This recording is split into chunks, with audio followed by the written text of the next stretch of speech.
It's midday. It's Wow Ergonomics. And Stephen, you're still in your cage. I haven't left. Still here. They won't let me out. The door's been locked on me. It's a week later. You haven't changed your shirt. You've been eating all of the crumbs and everything that were in the showroom. Well, you're looking good on it. You know. Thank you. It looks like I'm in jail. It looks like I'm in jail. Yeah, exactly. It looks like I'm in jail, doesn't it? Yeah. There we go. They won't let me out. We've got two guests today, and we're going to bring them both on now. We've got wonderful Sam, who's been on before, and Andrew, who's been on before. It's kind of like a who's who of who's been on before. There we are. Welcome both.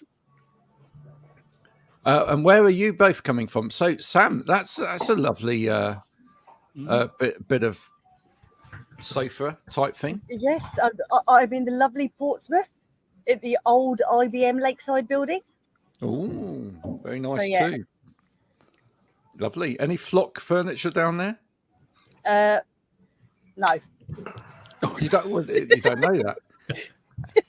Andrew, get onto it right now. Yeah, I don't recognise the sofa in the background. No, but you do have sofa. You do have like soft seating solutions, a bit like that. Absolutely, we do. Yeah, it's not my bag, but yes, Flock as a company, we do social space furniture. Yes. Is that what it's being called these days? Social space furniture. Love that. Well, Oliver's glaring at me. It's like furnitecture. Furnitecture. Oh my word! That's even more. That's even more. I was going to say a rude word, but yeah, that's furnitecture. Oh my dear. He's just hoping to get a mixology award, isn't he, for that? Furnitecture. I would guess so. Yeah, and it'd also tell you about the Gothic revival architecture you can see in the background. Have I got that right, Oliver? Yeah. Yeah. I got a nod of approval. Yes. Well, it looks like modern windows to me. Oh, but you mean outside? Yeah. Beyond outside. Yes, the background. So I'm in the Manchester showroom today. Yeah, that's very very nice part of Manchester that you're in right there. What is the predominant architecture like in that area? Is it all like that? Certainly in this area, yes. Right. You know, in the local streets. When we go a little bit further afield, it changes. There's a little bit of sort of sandstone around. So it's quite an eclectic mix. Yeah, and then it gets really quite modern in places as well. Absolutely. No, fantastic. So why are you in Manchester today? Well, I was dragged, I think, on a request, but we're having a small event in the showroom here this afternoon with some clients and also with Backer. So we're hoping for a little bit of education going on and hopefully some sales at the back end of it. Cool. And Sam, any hand grenades in sight where you are? Not at the moment. I went in to see a client about possibly helping them with kind of their well-being employment packages because nobody really knows what they're doing. So, I've got a couple of mental health first aiders, that'll do. And it's rarely the case, but yeah. Yeah, talk to us a little bit about that. Are you finding, because obviously that's another side of what you do, you finding that when you're going around speaking to clients, they have no idea about well-being then? A lot of them mean well, and a lot of them, they do try. They're not as dismissive as they used to be, especially when it comes to things around mental health. But there is still a very long way to go. There's still a lot of stereotypes that people find it hard to shake. It can be challenging. And some people just, they don't understand really the benefit of investing in proper training, proper talks to try and dispel some of that, which will improve kind of people going off sick, because if they're understood and they have the support structures in place in the workplace, they won't need to escape. So, yeah. This is kind of following on a little bit from the conversation we had the previous week on Wow, where we had Oliver, that was coming from the Manchester showroom as well, and we were talking about the kind of people that we can get into seeing events to do with ergonomics. And I think it is getting better. We are beginning to reach down a little bit more and actually, get towards the right people. But are we still kind of missing? Are we still missing a trick with some people? Are we still kind of? It seems weird that there's kind of a disconnect between some people being really on it with regards to well-being and things like ergonomics, and then other people being, a million miles away and not really having a Scooby-Doo's. No, I mean, my post today, my post yesterday. It's Tuesday today, isn't it? Yeah. My post yesterday, because every Monday I do one about mental health, it has caused quite a bit of a stir, because I happened to mention with one of the companies I was talking about, they had a compulsory fun day, because everybody likes to be told they have to have fun on a certain day at a certain time. And they had clay pigeon shooting and things. And one of the people that work there is a veteran. I know he's a veteran because he happens to be my partner. He did 5 active tours. He was shot at. He was involved in an island cross-border shooting where they fired 1,000 rounds at him and his colleagues, and he lost a colleague in Northern Ireland. Now, funnily enough, he doesn't want to be around guns. Go figure. Yeah. But apparently me mentioning the fact that, a veteran might not want to be involved in a compulsory situation where there were guns and the smell of gunfire was wrong of me, because it implied that veterans were not mentally robust and that they all suffered from PTSD. I was like, well, that's not the point I was making. The point I'm making is these things shouldn't be compulsory, because there are people that can't cope with situations like that or don't really want to be in situations like that. But hey ho. No, I think it's a really good point. I do think it's a really good point that actually within all of these situations, isn't it really important that we actually spend time, or management spend time, talking to all the stakeholders first, and actually, having conversations so that they actually understand their people before they just go, well, this is what we're going to roll out. I mean, do we not see that in the ergonomics community as well, that actually people go, well, this is what we think that our organisation needs, rather than actually asking the organisation, the people that make up the organisation, what they do need? Yeah, I would agree. It's almost like a wholesale approach, isn't it? Yeah. And if we bring it back to chairs, which is my world, it's there isn't arguably one chair fits all. We try and look at the individuals concerned and find a solution. Yeah. So it comes back down to, people wanting to do a sort of tick box exercise, doesn't it, Stephen, really, as opposed to, getting involved, communicating, listening, going through a process with people, partly because it takes longer. And do you think that's part of the problem? People don't want to spend too much time on something? I think so. I think there's certain things where people just want to, I think tick box is a great sort of phrase for it. People just want to do it and move on to the next task. They're not prioritizing and what Sam's talking about there, the mental health side. They're still not focusing on it fully. So therefore, they're just trying to do it as quick as they can and move on to the next thing. And that maybe is because they maybe aren't trained enough. They maybe don't have the right skill set. But yeah, it's something that needs a lot more investigation and thought, because Sam's brought up a great example there. That activity to me is just wholly inappropriate for all of the business, but no one's done anything to sort of research it and do the groundwork. They've just gone, we're doing this, without thinking about what could be the implications further and beyond. It might suit 99 of the 100 people, but actually if that one person isn't comfortable, then it's something that needs dealt with. I see that happening so much in leadership in business, and I think that the problem is it's so easy if you sit as a membership team and you go, oh, and it might not just be things like compulsory fun days or whatever. It can even be down to things like systems.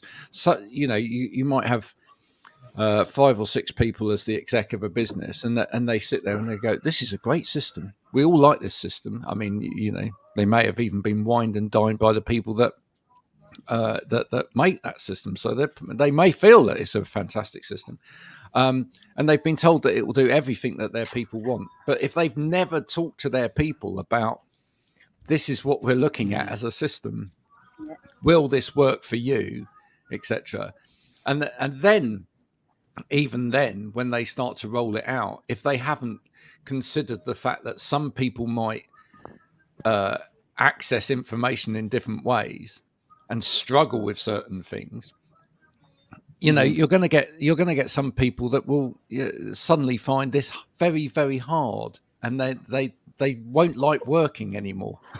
You know, and it can cause real rifts in the business. So I think you can't.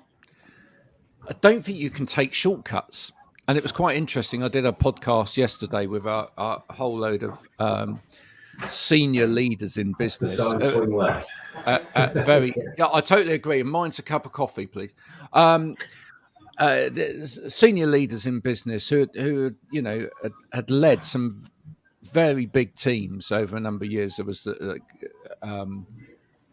CEO of Kerry Foods, and there was a chap at the top of Genesis Group, for example, the car manufacturer. And one of the things that came out of that conversation was that actually there are no shortcuts. There are no shortcuts to getting human-centric solutions right. You've got to go through the mill. You've actually got to make some mistakes, learn from those mistakes, and be vulnerable, and actually say when you've made mistakes and accept it, and publicly learn from it as well. Yeah. And you can't just, there's no easy way to just go from A to D. Sometimes you've just got to go through the rubbish to get to the other side. Do you anyone want to comment on that? You are right, and everybody's going to make mistakes. I approach it very much from a lived experience, mental health kind of viewpoint. But I don't know everything. There are things that I don't know that I'm quite happy to speak to other people that have got experience and have been through it, where they can educate me and tell me what their experiences are and what would help them. That's the only way we're going to move on and progress and actually make a proper change. Yeah. Yeah, I would agree with that. Yeah, we all need to be open.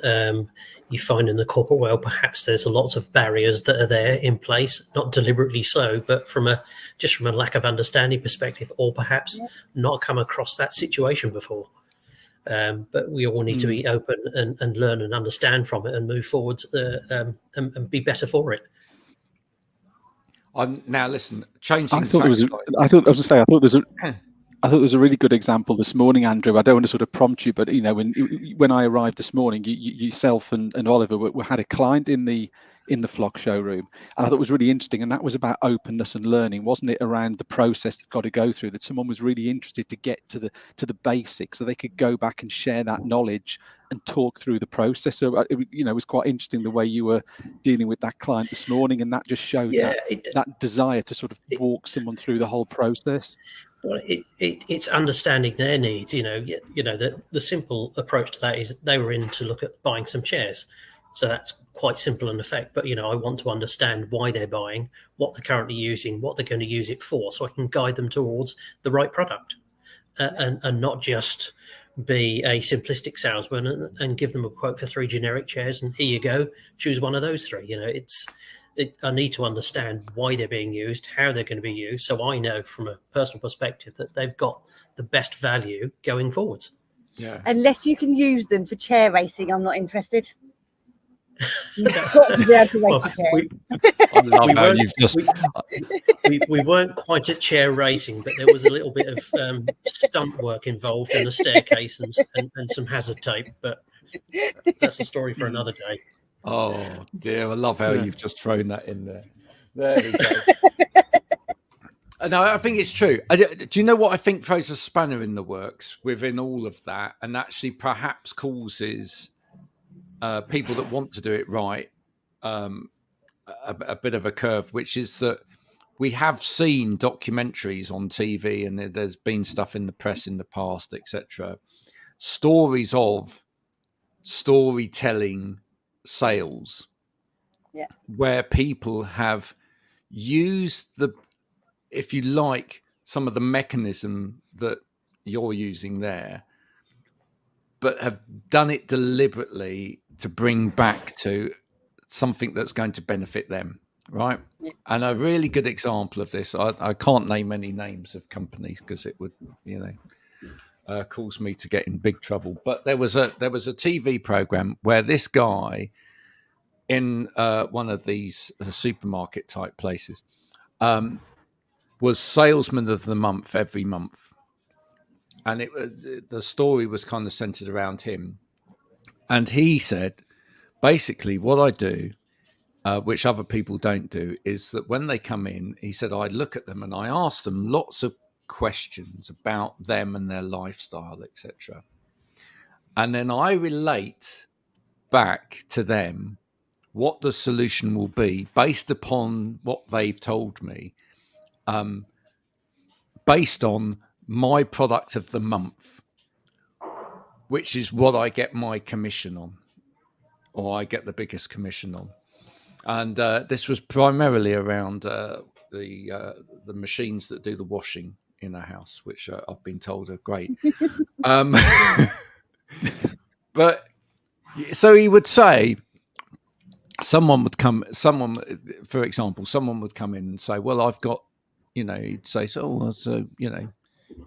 you've got quite a number of children. Oh yes, I've got a large family, and and do they all play sports? Yes, sports is, so he'd say, oh right, so that's quite heavy staining, and he'd say, yeah, well, so then he'd relay and go, well, this has got a big drum, and you can put all of your wash in there all at once, and then it's got like a stain selection here for, if you've got tough stains, etc. And it's you can select quite a quick wash, because I bet you do quite a lot of washes, and off that would go. And then the next person in would be, an older person that said, well, I don't do much washing, and etc. And he would go, oh, well, this has got a very quick cycle. It's very economical for you, and you don't have to put everything in it all. So he'd relay it all back to the various different things, but it would always be the same machine, which is very, very clever. But what we'd like to point out is that obviously in the case that you're talking about, Andrew, you've actually got a vast. We have many machines. Yeah. And actually, I'd hasten to say that you'd probably even, and this is the bit that's really important, you'd probably even send someone away if you didn't have what they actually needed. So ultimately, yes. Whilst we do have a large choice, ultimately there would be some specific cases where a client needs something more bespoke, which clearly we can't do. Adjustable, yes, but there comes a point under different medical conditions that we won't be able to assist, and I like to understand and advise those clients what to do next, not just to say I can't help, end of story. I'd like to suggest the next potential step for them, rather than just leave them in the cold. So even if I can't help, I want them to leave knowing that that's not the end of the story, and they've got a next step. Yeah. So how do we address that, Stephen? I'm going to put the burden on Stephen. How do we address that? The fact that there's kind of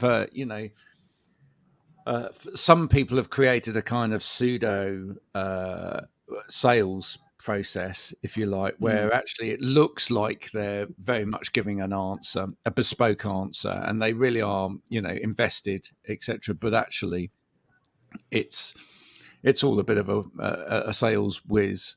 How do we get over the message that this is genuine? Because that's quite hard. I'd say that's sort of the $1 million question, isn't it? Really, I think I think what you've got to be looking for is people who are like, Andrew's referenced there, and I know lots of people in our sector as well who will be honest enough to say if they don't have the right solution, they will point someone in the right direction. I think that's probably the same in all sectors, really. I think it's just being able to, I guess, identify who are those genuine people, who are the people who are there to try and help you and not necessarily help themselves. Because that's the problem, is if you start recommending things for people, whether it's a chair, whether it's a washing machine, whether it's a car, whatever it would be, ultimately you'll get reputational damage if that causes a problem. I think what you're looking to try and do is put the customer front and center. And if it may not suit you as an individual, but in the long term, think of the long term with it. Is it going to benefit that person and you long term? That's the way you should be thinking. But how you do it is very, very difficult, because there will always be people out there who will turn it round and make whatever the product or service is match what that customer wants. I think it's integrity, really, but how you recognize that is very, very difficult. I think a lot of it is looking for active references for me. Speak to people and ask who they engaged with before, and get that good feedback. Do your research before engaging with someone to undertake. We all do it, don't we? Whether if someone's doing some work on your home, you'll maybe ask friends or neighbours, who've you used before? What was your experience? So I think not jumping in, but doing your groundwork and your homework first is really, really important before engaging with someone on products and services. I think personal references are great. It's far too easy nowadays to use a certain search engine and look on the internet for advice. But I think you have to get away from that. A lot of the advice on there is paid for advice, and it's not coming from the best place. It's coming from a sales and marketing perspective. And working for a large corporate, yes, we are a sales-driven organisation. Ultimately, numbers speak. And I'd probably get shot for saying this, but I'd rather give good advice than sell something. But hopefully, by default, I will sell something because I've given good advice. Well, I think that's absolutely right. And I'm going to refer back to my post today to kind of help answer this as well. So my post on LinkedIn today, which started off with the word shocking. Sam, I know you've read it. I said it's shocking how easily some people give up. Because I've recently had the experience where several people who have been super keen once they've connected with me on LinkedIn have then shown shown interest in my posts and other stuff, have then immediately sprung into action. But when I haven't then signed my life away, they've just disappeared off into the backwaters of LinkedIn, which is strange, especially as you would think that anyone who understood the importance of building trust and relationships in selling would know any better. So, and then I followed up by saying I don't sell, because I actually, I've come around to the point where I actually believe that we shouldn't sell. I said I walk with people and they resource me when they're ready to make things happen, which I think's a difference. I don't actually believe in sales anymore. And then I've asked the question: do you give up if someone doesn't buy from you on the first attempt? Right? 5% said yes. 5% said yes. 67% said no. The other two options were: I don't sell straight away, which is 16%, and I don't sell, I walk with. People have actually read the post, 12%. But in answering that, there were some really great pieces of advice that people gave. And Kevin, who's great, talks about sales a lot, gave me this sales statistics thing back. 48% of salespeople never follow up with a prospect. 48%. 25% of salespeople make a second contact and stop. 12% of salespeople only make 3 contacts and stop. Only 10% of salespeople make more than 3 contacts. There you go. Then this is where it gets good. 2% of sales are made on the first contact. 3% of sales are made on the second contact. 5% of sales are made on the third contact. 10% of sales are made on the fourth contact. 80% of sales are made on the 5th to 12th contact. Says it all, really, doesn't it? Yeah. Doesn't that say it all? So in all honesty, I mean, I think the thing that tells us how you deal with it is that salesman that was doing that trick with people coming into the showroom, etc. He had to make the sale straight away, and that was it. But I think if you can make the time and you're not worried about getting the sale straight away, and you can develop the relationship, then when you do make the sale, it's more likely that sale will be the right thing for everybody involved, won't it? Isn't that how you get to the 5th and 12th conversation, by building a relationship? If there is no relationship, there is no continued conversation. Correct. Yeah. And that's why I say I walk with, and then people will resource, because ultimately you're at a point where you're walking with them. And if you're at the point where you're walking with them, actually it shouldn't feel like a sale to them at that point, because actually they've recognized that this is where they need to be going. And actually at that point, they're just resourcing you to be able to provide them with that solution. There you go. Yeah, there's a very easy, quick fix, isn't there? With any inquiry that comes along, is you just provide a quotation without understanding any more behind it. A client asks for 10 chairs. I can easily give a quote for 10 chairs. I want, because you've come to me for a reason. I want to understand why. Yeah. I could just send an email and be done with it, and I could do that all day long, but that's not me. That's not how I approach work. I want to understand what you need to get, in my opinion, best value.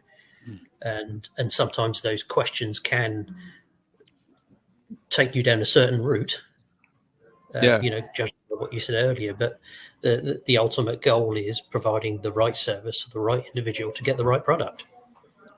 Yeah. Kind of bringing that back to what you were saying as well, Sam, earlier about mental health and, doing the right thing, etc. It's a long walk with people, isn't it? I mean, to get people to open up and tell you, exactly what they need and what support they need, and, what would actually help them, rather than a fun day, which, we've just suddenly come up with, but actually, proper help and support, or, maybe they do want a fun day, but maybe a fun day for everybody looks like going for a walk somewhere. It might not involve any real cost or whatever. You don't know that until you actually walk with your people, do you? And I think that was the point you were trying to make, really, was that it becomes inappropriate. It actually becomes inappropriate at the point where you haven't bothered to ask. Yeah, that's the point where it's inappropriate. It could actually be the greatest day, for half the people there. But it's completely inappropriate until someone actually asks, "Is this what you all would like? Is this what you need?" Yeah. Stephen, do you remember in the middle of COVID, the amount of people just after COVID, when people were starting to go back into the office, and the amount of people that were getting doing these posts where they were like, "Oh, just join this company, and what I've been given is, 2 bottles of champagne, a box of chocolates, this, that, the other, and whatever." And, some of those companies were companies who have got well-being as part of their, agenda and their supposedly their culture.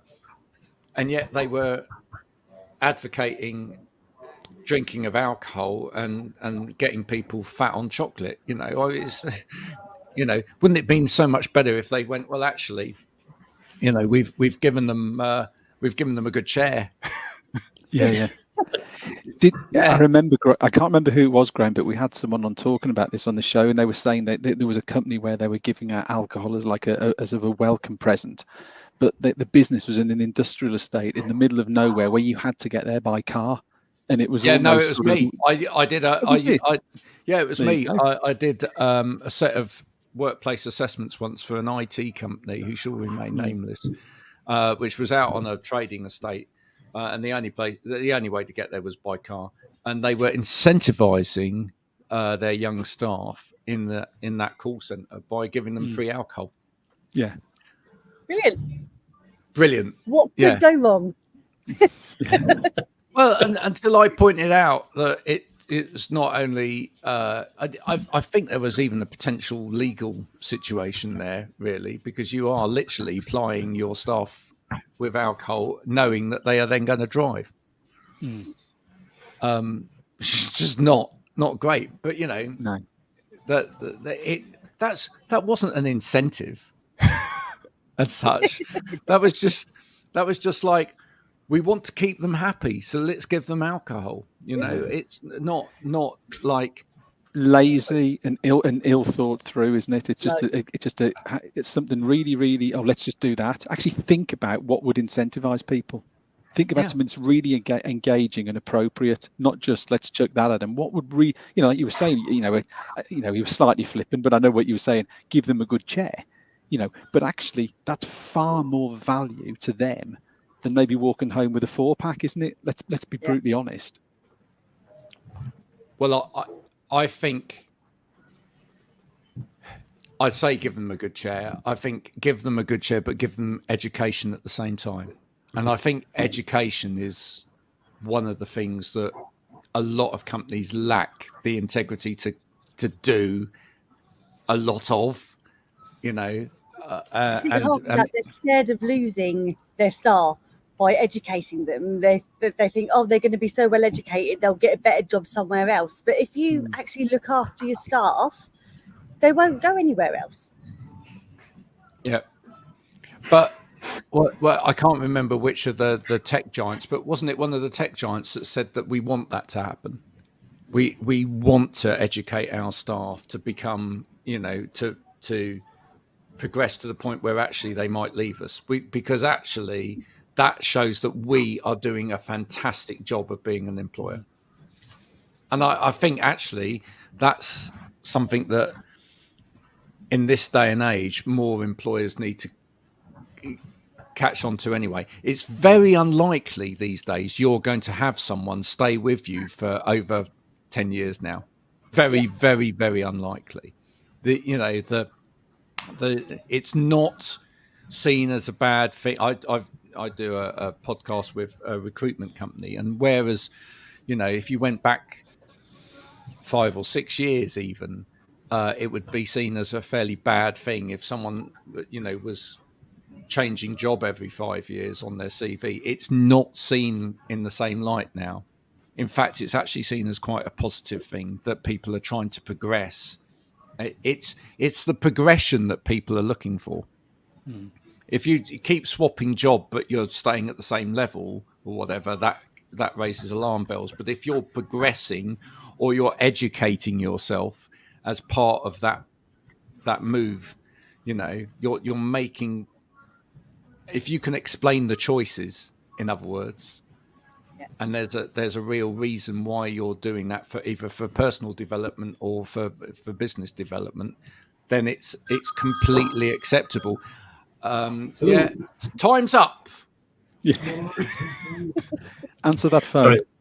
Yeah, the trouble with working in a busy showroom, so apologies. That's all right. No, it's fine. But it's true, isn't it? And I think ultimately then that, if that's the case, you should be expecting some of your staff to leave, right? And if you want to keep them there, you've got to be thinking about how you can help them progress and where you can take them, which brings in another whole conversation about management and progression and how there's too many accidental managers. But we won't go there today. No. So I hope you're all going to have lovely days wherever it is that you are in Manchester and Portsmouth. Portsmouth. I must say, I quite fancy the look of that Portsmouth. That's. Yeah. I do remember. I was going to say very quickly. I do remember the last time I went to Portsmouth that you've got a really good park and ride there as well, haven't you? The one that replaced the Greyhound track, which everybody used, and the park and ride that nobody uses. Yeah, that one. Yeah, brilliant. Yeah, but it was a really nice. It's a really nice one. It's really. It's got Wi-Fi and everything. And it's beautiful. I don't think I've ever been in it. No, I think you can actually work out of it. It's so good. It's almost like. In fact, I think I did once. I think I just parked up there and worked out of it as an office for the day. It was quite cheap office accommodation. There we go.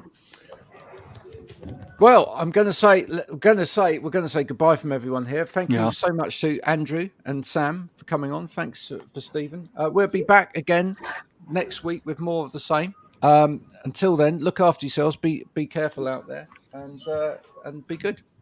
Bye for now. Bye. Bye.